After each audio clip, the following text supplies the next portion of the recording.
stranger. This is much too much to ask of me. Companion me in sorrow till I gain control again.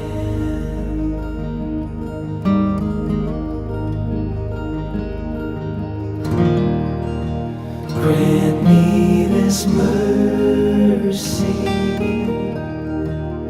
let love alone sustain me.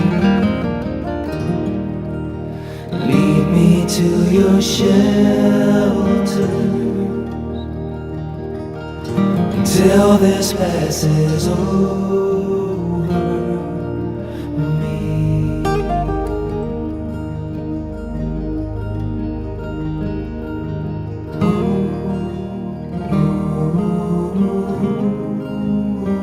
It gathers and feeds at the table of our memory.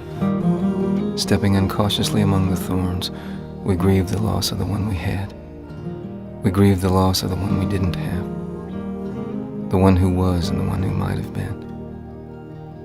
The one we may now rediscover at the digging of the great root, just below the soft and hallowed surfaces of the child's forgotten earth. I watched helpless as death came, as it came to us all. For it is truly those who remain that must traffic death's awkward and comfortless, stumbling paths. Not the one gone from us, perhaps they are the last to know. And I struggled for something to say, for the thing stuck in my throat.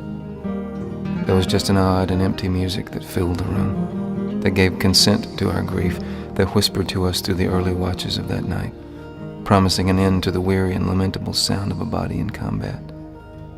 An end to the dark spell that had been cast about us. It was beautiful, it was ugly, it was holy, and it was unbearable. It was sweet and it was bitter, a nakedness that needed not our shelters, nor our explanations. I became weary with watching, listening. I became weary with the racing of my own thoughts. I became weary with unbelief, the thing happening before me. I was unaware of the gathering weight pressing upon my heart, and I was helpless beneath it. It was over. In an unforeseen and yet inevitable moment, a life simply stopped.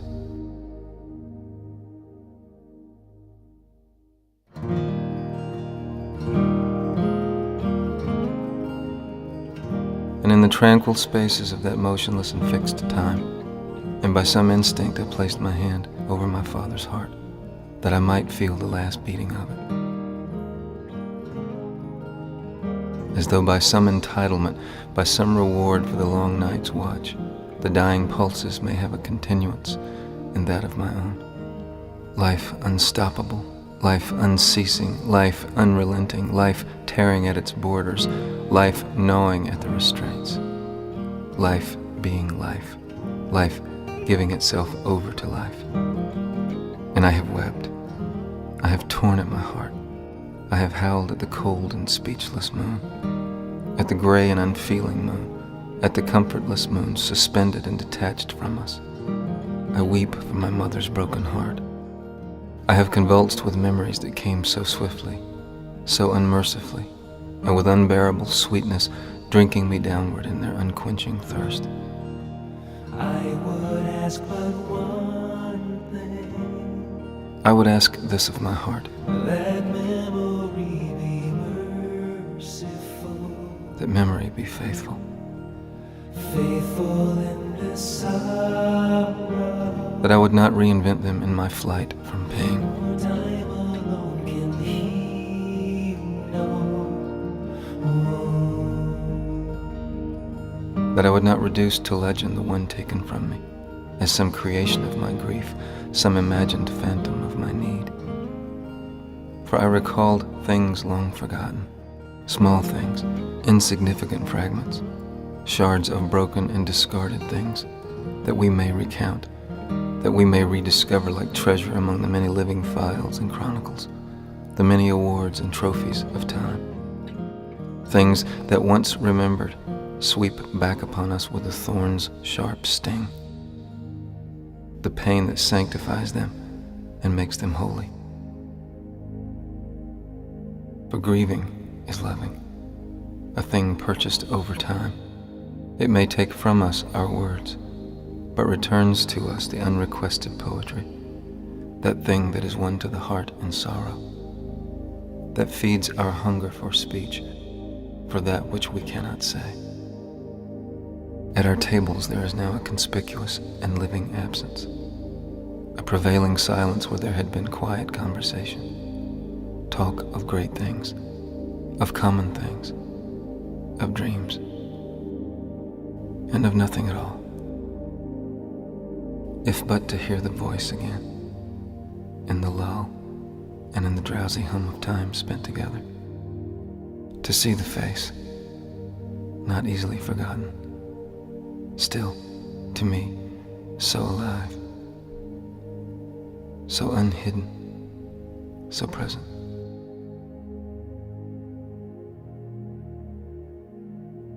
If I would become a stranger to myself in your absence, Would you be a fortress if I have come to know that closure is but a myth, stronger than this dream of time? that time alone heals no wound?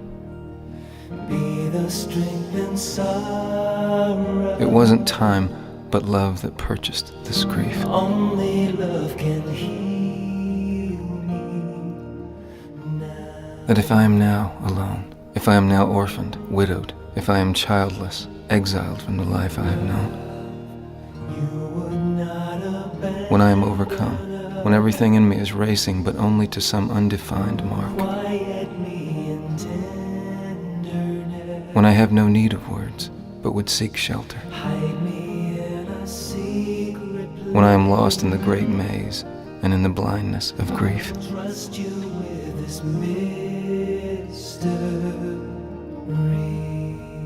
when I do not know which way I should take, when choices themselves, even the simple, seem impossible to make, I will trust you with this mystery.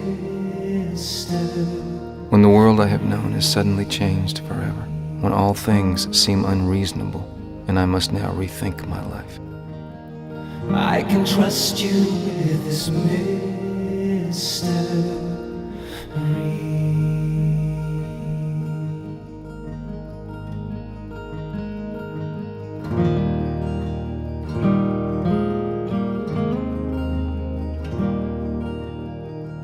So come and sit with me, but do not obligate me to words, and do not fear my silence, for I would ask but for the shelter of your company.